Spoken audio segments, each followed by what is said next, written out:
नहीं नहीं, मुझे छोड़ दो, मैं स्कूल नहीं जाऊंगा। आज स्कूल में बहुत पिटाई होगा। तुझे तो स्कूल जाना ही पड़ेगा, तू कई दिनों से स्कूल नहीं गया है और जब स्कूल जाने का समय होता है तब तू घर से ही भाग जाता है। और आज तू पकड़ में आया है, तू तो आज स्कूल जाकर ही रहेगा। नहीं नहीं रे, ऐसा मत करो चिंटू और चिंकी। वो मारखावा मास्टर वो बहुत मारता है, मेरा हाथ फुला देता है मार मार कर। जब तू होमवर्क नहीं करेगा तो पिटाई तो तुम्हें होगा ही। अरे वो मास्टर वो बहुत कठिन कठिन सवाल देता है तो होमवर्क कैसे करूँगा। इसकी बातें मत सुन चिंटू, ये बहुत ही ज्यादा बोलता है। और जल्दी चल। हाँ चलो। मुझे ले गए रे।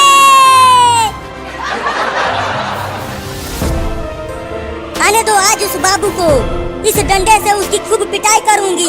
पूरे 20 दिनों से स्कूल नहीं गया है वो लौंडा। अरे माई रे, मम्मी तो बहुत मोटा डंडा लेकर बैठी है। लगता है आज मेरी बहुत कुटाई होने वाली है। मम्मी ये देखो, मैं और चिंकी बाबू को पकड़ कर ले आए। मम्मी तुम अब इसे स्कूल का कपड़ा पहना कर इसे स्कूल भेज दो। जल्दी लाओ उसे मेरे पास।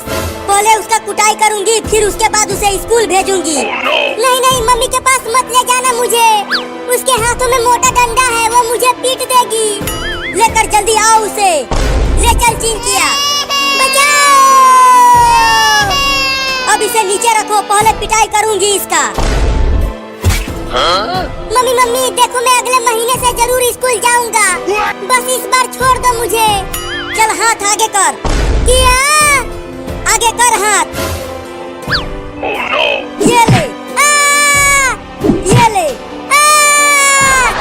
और ले। अरे बाप रे, तुम तो मास्टरवा से भी ज्यादा मार रही हो रे दादा। एक और ले, ये भी ले। अरे दादा, अरे मामा, भागो। पकड़ो पकड़ो, वो भाग रहा है। मम्मी उसे पकड़कर हिलाना, छोड़ना मत उसे। चिंटू मजा आ गया, मम्मी चली गई बाबू को पकड़ने। हम भी आज हड़ताल मार देते हैं, स्कूल नहीं जाते हैं आज। हाँ तो चलो अब कौवा उड़ चिड़िया उड़ खेलते हैं, बड़ा मजा आएगा। रुक जा बाबू, स्कूल चला जा, नहीं तो और ज्यादा पिटाई करूंगी तुम्हारा। मैं नहीं जाऊंगा स्कूल। अच्छा तो फिर देख, मैं तुझे पकड़कर स्कूल लेकर जाऊंगी। पहले पकड़ के तो दिखाओ मुझे, मैं तुमसे बहुत तेज दौड़ता हूँ। अब देख तू, मैं भी लगाती हूँ 5वां गियर। बाप रे, मम्मी ने तो 5वां गियर लगा लिया। अब क्या करूँ?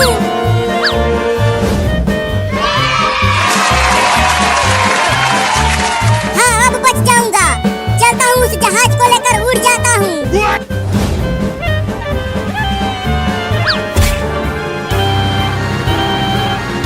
अरे रुक जा बाबू, जहाज नहीं चला पाएगा तू, नीचे गिरा देगा तू उसे।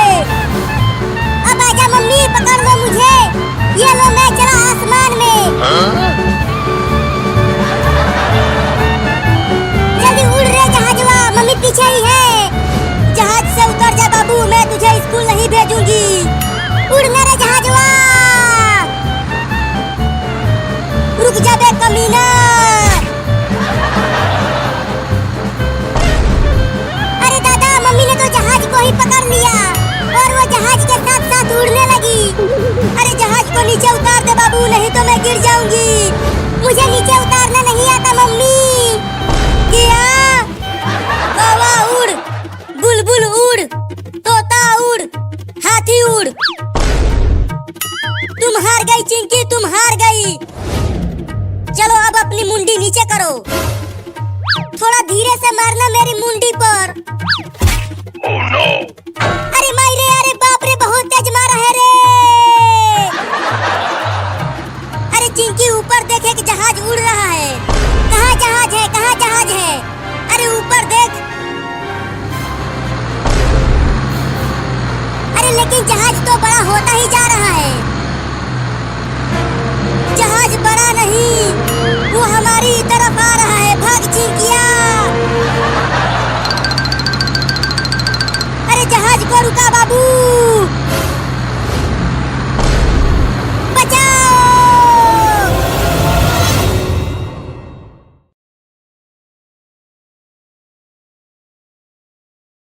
Imagine a world where the vast expanse of space feels just within reach, but not for everyone. At a high-profile tech conference, a young disabled girl raises a question that stops the room: can her dreams of space travel ever take flight? Watch as Elon Musk responds, in a moment that promises to redefine the boundaries of accessibility and ambition. The atmosphere in the conference hall was electric. In the front row, the world's leading tech innovators and the brightest minds in space exploration were gathered, each poised to discuss their visions of the future. The sound of keyboards clicking, the hum of excited conversations, and the buzz of anticipation filled the air.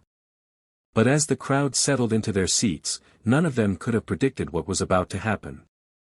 Among them, a young girl sat quietly, her wheelchair tucked neatly under her, a notebook clutched in her hands.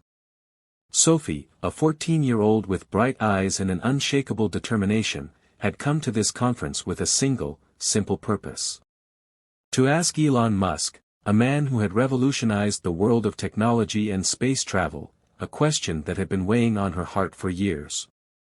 As the spotlight shifted to the stage, Elon Musk stood before the crowd, speaking with the confidence and charisma that had made him a global icon. But this night, in this sea of experts and visionaries, it was Sophie who would steal the spotlight. The microphone was handed to her. The crowd hushed in expectation. With a deep breath and the weight of her question in her chest, Sophie spoke, her voice clear yet soft, filled with hope.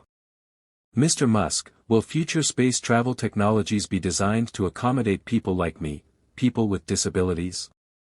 For a moment, time seemed to stop.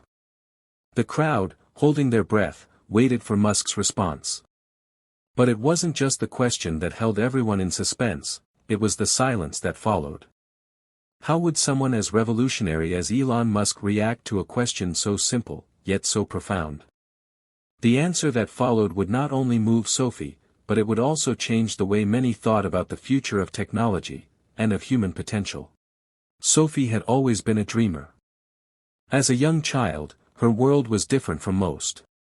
Diagnosed with a rare condition that left her unable to walk, Sophie spent much of her life confined to a wheelchair. But while her body was limited, her mind and spirit soared. She had a love for science, space, and exploration that made her feel connected to something much bigger than herself. Growing up, Sophie would spend hours reading about the stars, planets, and the technology that could take humans beyond Earth's atmosphere. Her favorite stories were always the ones where people faced insurmountable odds, pushing the boundaries of what was possible. She saw herself in those stories, like the astronauts who overcame gravity to reach space, or the inventors who changed the world with their innovations. But unlike the heroes she read about, Sophie's world often felt like it was too small. The space missions she so passionately followed didn't seem to have a place for someone like her. Every time she saw a rocket launch or read about a new space mission, Sophie felt an unspoken longing. She wondered, could someone like me ever make it to space? Could a wheelchair-bound girl like me be part of that future? That question haunted her for years. It wasn't just about visiting space, it was about the belief that her dreams, no matter how big, deserved a place in the world Musk and others were building. As she grew older, Sophie decided that if she wanted answers, she would have to ask the person who was shaping that future, Elon Musk. Musk's innovations had already begun to change the way people thought about space travel. SpaceX was opening the doors to private space exploration, while Tesla was pushing the boundaries of sustainable energy. Sophie had watched him from afar, admired his ambition, and followed his progress. But never did she imagine she would one day have the courage to ask him a question that had stayed buried in her heart for so long. The night of the conference arrived, and with it, a rush of emotions Sophie couldn't explain. She had been preparing for this moment for months. It wasn't easy to ask a question in front of hundreds of people, especially when that question carried so much weight. She knew the stakes were high, and she could sense the tension in the air as she made her way toward the stage. But in that moment, something in her shifted. This wasn't just about a question, it was about being heard. About making sure her voice, and the voices of others like her, were included in the conversation about the future. Space travel, technology, and innovation, these were things that belonged to everyone, not just the able-bodied. And Sophie was determined to make sure that message reached the right person. As she stood there, the spotlight on her, Sophie took one last deep breath. This is it, she thought. This is my chance to show that my dreams are just as worthy as anyone else's. With unwavering conviction, Sophie asked the question that would change everything, Mr. Musk, will future space travel technologies be designed to accommodate people like me, people with disabilities? The room held its breath. It was a simple question, yet it held so much power.